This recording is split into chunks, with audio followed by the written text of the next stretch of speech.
Përshëndetje shenja peshqve, kjo është panorama e interpretimit javor. Pas lutjes dhe meditimit, kartat i ndava në 4 sfera jetësore, të cilat janë gjendja juaj, familja, dashuria, puna dhe një prizmë orakull. Në gjendjen tuaj personale kemi mbreti i monedhave, 2 shkopinjt, temperanca, 4 shpatat në të kundërt. Kjo javë ju gjen në një fazë ku dëshironi të ndërtoni diçka të qëndrueshme për veten. Mbreti i monedhave tregon pjekuri, siguri dhe një nevojë për të krijuar stabilitet. Duket se nuk kënaqeni më me zgjidhjet të përkohshme. Mendja juaj është e përqendruar tek ajo që do të ketë vlerë edhe nesër, pra edhe më vonë. Me kartën 2 shkopinjt, vështrimi juaj shkon përtej së tashmes. Ndoshta mund të mendoni për një drejtim të ri, për një vendim të rëndësishëm, ose për një ndryshim që dëshironi ta realizoni. Brenda jush ka dëshirë për zhvillim, por edhe vetëdija se çdo hap duhet menduar mirë. Temperanca ju kujton se jo çdo gjë vjen në momentin që ju e dëshironi. Disa procese kanë nevojë për kohë që të piqen dhe të japin frytet e tyre. Temperanca gjithashtu ju këshillon të ruani ekuilibrin mes dëshirës për të ecur përpara dhe nevojës për të respektuar ritmin e jetës. Në fund, 4 shpatat në të kundërt tregon se mund të jeni duke i kërkuar shumë vetes. Mendja mund të jetë e mbushur me plane, me përgjegjësi ose me shqetësime, duke e bërë të vështirë pushimin e vërtet. Kartat nuk tregojnë dobësi, por ju kujtojnë se edhe njeriu më i fortë ka nevojë të ndalet për të rifituar energjinë. Pra në thelb, kjo javë flet për ndërtimin e së ardhmes, por edhe për rëndësinë e kujdesit ndaj vetes. Sa më shumë të respektoni ritmin tuaj, aq më të qarta do të bëhen edhe hapat që duhet të ndërmerrni. Kartat këshillojnë të mos e matni vlerën tuaj me sa shumë arrini të bëni brenda një dite. Pushimi nuk ju largon nga qëllimet tuaja, por ju jep forcën për t'i arritur ato. Kalojmë në familje. Në familje kemi 10 kupat, ylli, gjykimi, drejtësia. Kartat në sferën familjare krijojnë një nga kombinimet më harmonike të këtij interpretimi. Ato flasin për dashuri, flasin për mirëkuptim dhe për mundësinë që marrëdhëniet të hyjnë në një fazë më të qetë. 10 kupat tregon ngrohtësi emocionale dhe ndjenjën se familja mund të jetë një burim sigurie për disa nga ju. Pra mund të ketë momente që ju kujtojnë vlerën e lidhjeve të sinqerta dhe mbështetjen që merrni nga njerëzit tuaj. Ylli sjell shërim. Nëse ka pasur keqkuptime ose largësi ose plagë të së kaluarës, ylli tregon se zemrat janë më të hapura për mirëkuptim. Është një energji që rikthen besimin dhe shpresën. Gjykimi flet për një zgjim emocional. Mund të kuptoni më mirë një situatë familjare ose të ndiheni gati të lini pas gjykimet dhe barrët që nuk kanë më vend. Duket se është koha për të parë njëri tjetrin me më shumë dëmshuri. Në fund, drejtësia sjell ekuilibrin. Marrëdhëniet forcohen kur secili merr përgjegjësinë që i takon. Kjo kartë tregon se drejtësia dhe respekti do të jenë baza mbi të cilën do të ndërtohen lidhjet.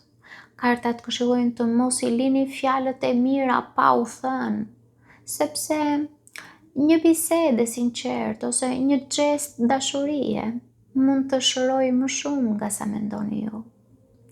Kalojmë në dashuri. Në dashuri kemi të dashuruarit, djalli, 10 shpatat, kalor si monedhave. Në dashuri, në gjithë çka nis me kartën e të dashuruarve. Një kartë që flet për lidhje të rëndësishme, flet për ndjenja të forta dhe zgjedhje që burojnë nga zemra.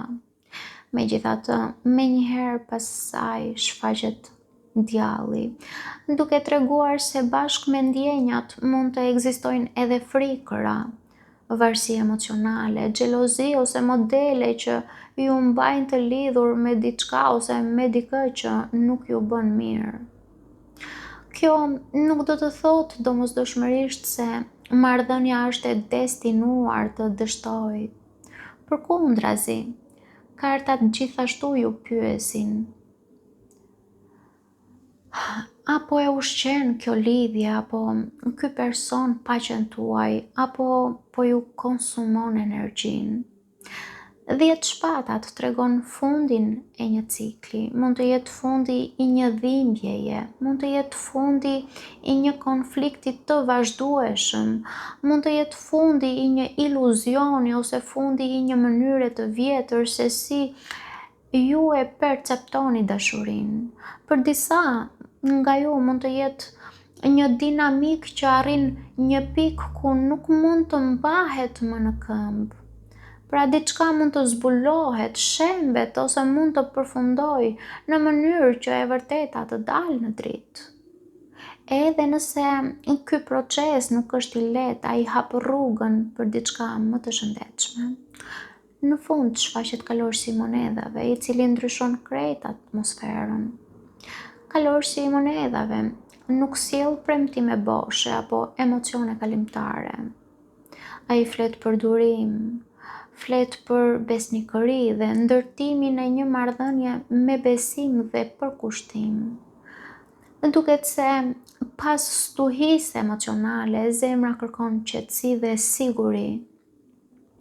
Pra, për disa nga ju, dashuria vihet në provë dhe kalon nga një lidhje ose zgjedhje me ngarkesë të fortë emocionale në përballjen me një të vërtetë që shemb atë që nuk është ndërtuar mbi baza të shëndosha. Dhe pas këtij ndryshimi hapet mundësia për të ndërtuar diçka më të qëndrueshme dhe më të pjekur. Nëse ju jeni në një marrëdhënie, kjo javë mund t'ju ndihmojë të dalloni çfarë duhet të ndryshojë që lidhja të ecë përpara. Nëse ju jeni beqar ose beqare, kartat sugjerojnë se është koha të lini pas modelet që ju kanë lënduar në mënyrë që të krijoni hapësirë për një dashuri më të qëndrueshme. Kartat këshillojnë të pranoni të vërtetën me guxim dhe gjithashtu unë do të thoja zgjidhni atë që ju sjell qetësi dhe qëndrueshmëri mbi të gjitha. Kalojmë tek puna. Në punë kemi faqa e monedhave, 6 monedhat, faqa e shpatave, 2 kupat. Në sferën profesionale, kartat flasin për zhvillim dhe bashkëpunim. Faqa e monedhave tregon një mundësi për të mësuar, për të fituar një aftësi të re ose për të hedhur bazat e një projekti që mund të jap rezultate në të ardhmen. Është një javë ku përkushtimi ndaj detajeve do të shpërblehet. 6 monedhat sjell energjinë e drejtësisë dhe të shkëmbimit të drejtë. Mund të merrni ose të jepni ndihmë, mund të merrni ose të jepni mbështetje ose vlerësim në punën tuaj. Në të njëjtën kohë, 6 monedhat ju kujton rëndësinë e bashkëpunimit dhe të ndihmës reciproke. Faqa e shpatave tregon se komunikimi do të luajë një rol të rëndësishëm. Mund të mësoni diçka të re, të merrni një informacion të vlefshëm ose të zhvilloni biseda që do t'ju ndihmojnë të shihni më qartë rrugën përpara. Pra, ju mund të bëni pyetjet e duhura dhe të kërkoni të kuptoni më mirë një situatë apo një person të caktuar. Nuk është një javë për të supozuar, por për të sqaruar. Në fund, dy kupat flet për partneritete dhe për marrëveshje. Mund të krijohet një bashkëpunim i frytshëm ose të forcohet marrëdhënia me një koleg, klient apo bashkëpunëtor. Ndoshta harrova të përmend edhe me ndonjë shef apo shefe.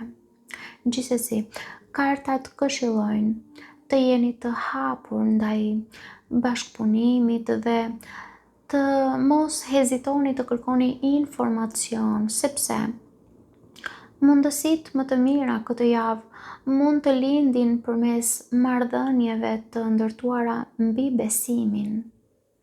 Kalojmë në prizën Oracle ku kemi pushimi. Kjo kartë nënkupton se nuk keni përse të jeni vazhdimisht në lëvizje për të qenë produktiv. Sepse ndonjëherë dëshira për të bërë gjithçka menjëherë ju largon nga ajo që ju nevojitet më shumë, që është qetësia,